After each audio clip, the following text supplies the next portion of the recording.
Good morning. How are you?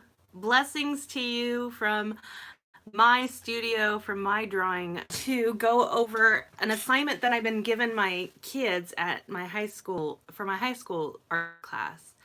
And what they're doing is I have a total of 8 students. Well, I had a total of 8 students. Now I'm down to 7, but it's a homeschool advocate program, so they're all homeschoolers. And so I teach them some basic art principles and things like that. So we're studying Africa, and we're trying. I try to follow my. I try to teach my art classes according to the history curriculum. So, like last year was American history, so we studied a lot of American artists and went through American history art, where art, how art started with America, and so we studied some of that. This year was world cultures, so we're doing a lot of different art from a lot of different other countries. Um, so this week or the last few weeks, we've been designing our own storybooks. So I divided the class in half, and I am joined up with one group to even it all out. And they are coming up with a story. They had already drawn an idea of a story, and then the twist I gave them was to take their idea and combine it with the other 3 people's ideas to make one story. Will be interesting stories because there's a lot of twists and turns and people have different ideas. So I realized last week that communication was hard to deal with because some people were very strong about their ideas and others were not, and some people's ideas were getting thrown to the side, and others were getting thrown. We're getting the majority of it, and so I wanted to make sure that we even the odds, even it all out. Like I wanted everybody's personalities and ideas included in the story, and that they had to use their imagination to make it all work. I hope that makes sense. Um, and then the end result will be a little 8-page storybook. Simple. I told them keep it simple. The story doesn't have to be super complex. They have to think about who their readers are going to be. Are they going to be little kids? Are they going to be adults? What is this? I want to keep it kid related, of course. And so the group that I came up with, one young lady drew a hippo, another young lady drew like some African goddess, another young man drew a scene of a kid or a story of getting water, something like that. And then, of course, I didn't actually draw an idea. I just kind of jumped in there, and I just kind of am trying to fill in the space of what maybe needs to be added, or just letting the 3 of them just kind of run with it, and I just kind of follow along.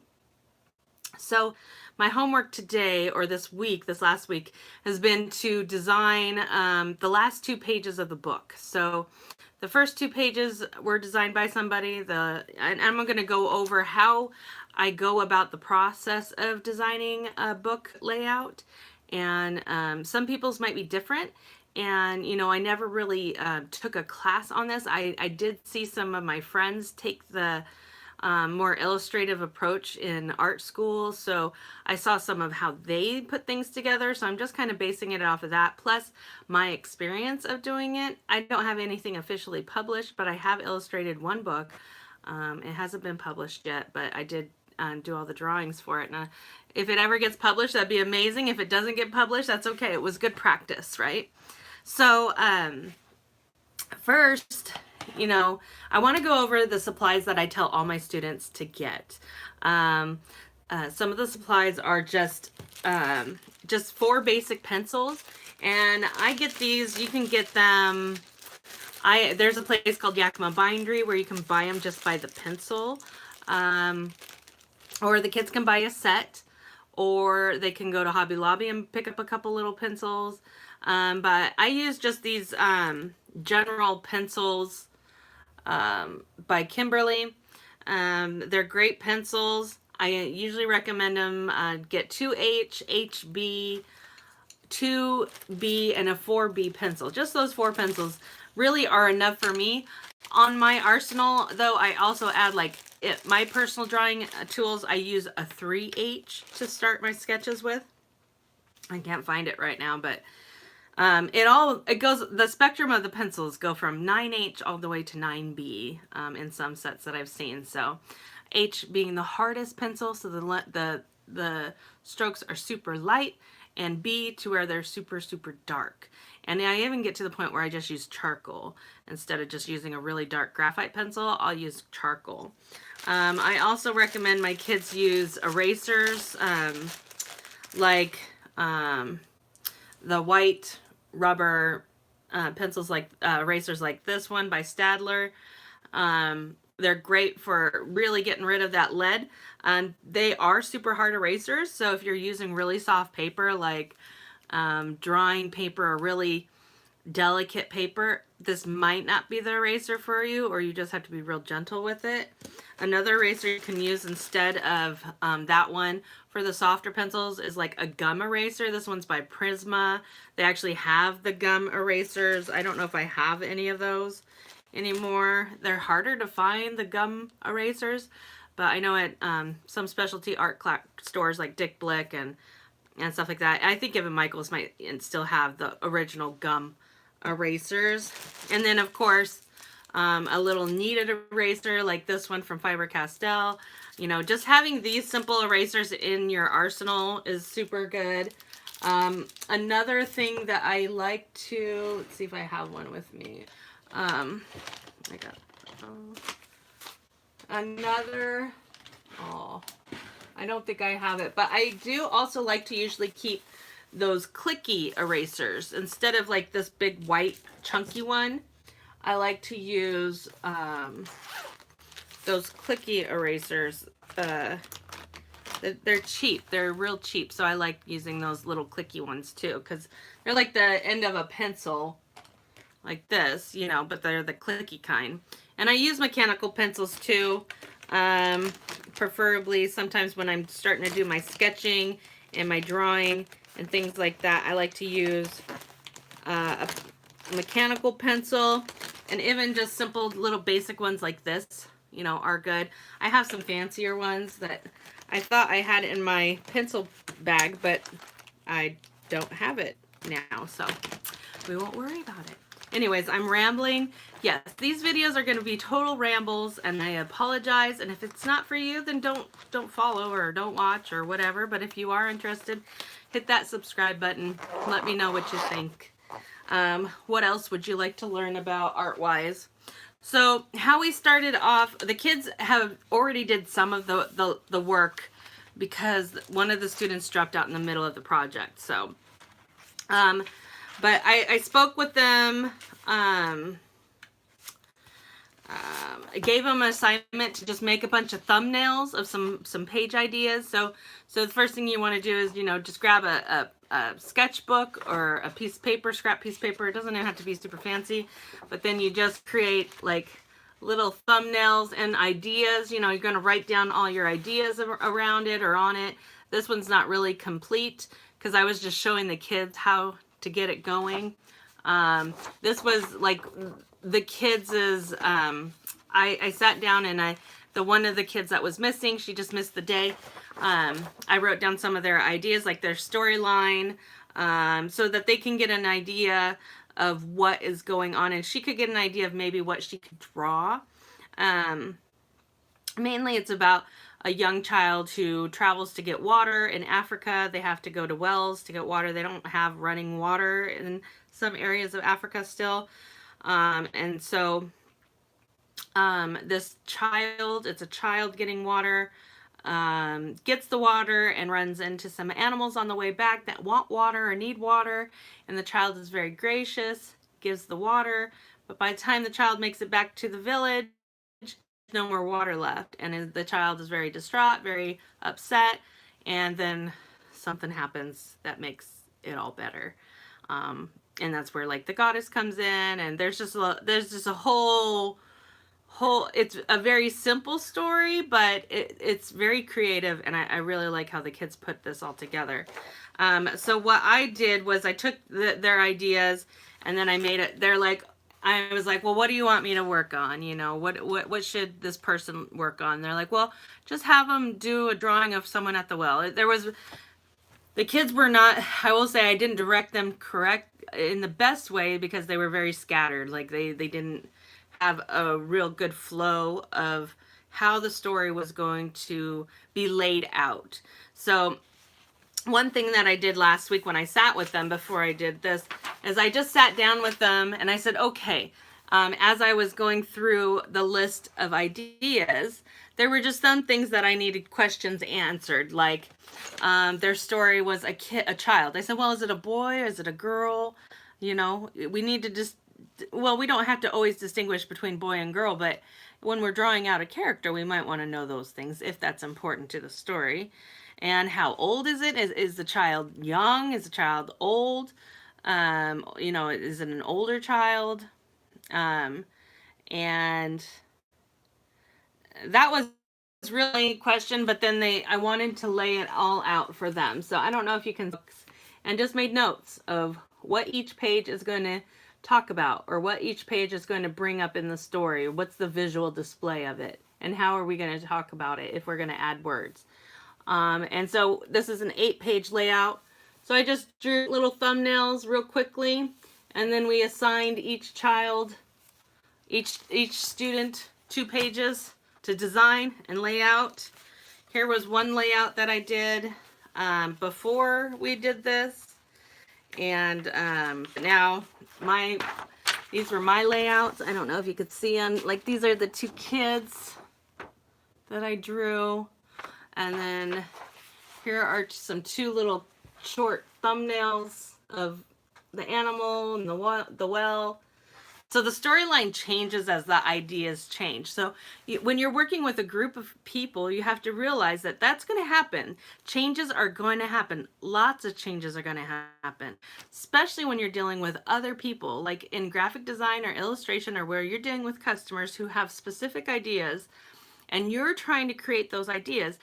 They're going to change their mind, or they're not going to like what they see. Like if you draw an idea and they're like, well, that's not what I was thinking. And you have to be able to change. And I've struggled with that in my career. And I'm trying to get better at that. Being critiqued is hard. Being told that what you drew, what you spent hours upon hours of creating, isn't going to work for them. That's hard to take in sometimes. And so learning that process is very important. So now I am, my bit of the storyline is the last 2 pages of the book. It just shows the child walking back from the village, very distraught, very upset. Obviously, there's no more water. There's not enough time in the day to go back and get more water. And so he's going to come home to a family that's excited to see him come back. But when they find out he doesn't have any water, he's pretty upset about that. And so he's a little distraught. So I started drawing by this guy here. And here's a layout. I don't know if you can see it very well. But you can buy these drawing pads that already have the illustrations all measured out. I don't know if you can see the measurements here. But you can get these by Strathmore. Strathmore has like these illustration pads that already have the pages all laid out. So you know where the binding is going to be. So you want to put your drawings over here or over here.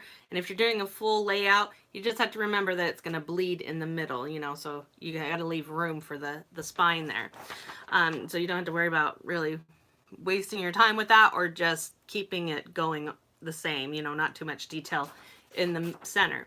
Anyways, so I started by drawing this little guy here. He's upset. He's not very detailed. He's very simple. Just trying to get his figure drawing. I will just admit I'm not the best people drawer person. You know, I can sketch people pretty good. Like I don't know. I have my own unique style, just like everybody does. All right, and then I didn't like his position on the page, and then I thought, oh, I need to get the background on. So then I started drawing on this one, and now this one includes more background. I was able to place him more centered on the page. He's got his family and his village sitting there excited, waiting for him to come back with water. And he is not very happy about that. And then I have this other page to draw, which I'm supposed to do, but I didn't get to, so the kids are going to be mad at me. But this next page is supposed to include how it turns around. And I'm not going to give you the end of the story. You can find that out later. And these little books, I don't know what we're going to do with them, but we're going to scan them into the computer. We're going to print them on some really nice paper, get them binded with just like a simple little binding machine. And just a simple little book for the kids to show to their, if they decide to continue with their art career, they can show that they were part of a team and designed their own little storybook. It's just a fun project, and you'll realize when you pursue art, and you want to get into some design, graphic design companies or Disney or work for any of those companies, you're going to have to be able to work as a team to create content, to create things if you're interested in that. So just remember that. And so if you don't like to work as a team with other people, well, you might want to think about that. So those were my things. And then next week at 9 o'clock, I'm going to try to keep these short to only like 15 minutes. So there's really not too much I can show you in 15 minutes live. But I might even be able to get something pre-recorded. But again, if you really enjoy this content, if I'm answering any questions you have, let me know. Next week I'll be painting with my Praying watercolor kit. This is a kit that I recommend to all my students to get. It's great student. It's a great student kit. The bonus with this is you can take out the little trays and replace them. You have to buy them in sets, and so I need to do that as a teacher, buy the sets and help them replace them as they go, when they're with me for more than 1 or 2 years, because I just don't like the idea of just throwing out a kit. I don't use certain colors all the time. I'm a blue kind of person, and like yellow and white, disappears very fast. So certain colors we go through more than others. And so buying a certain color, like I need to buy a bunch of yellows and things like that to replace. So I just think that's more economical and environmentally friendly.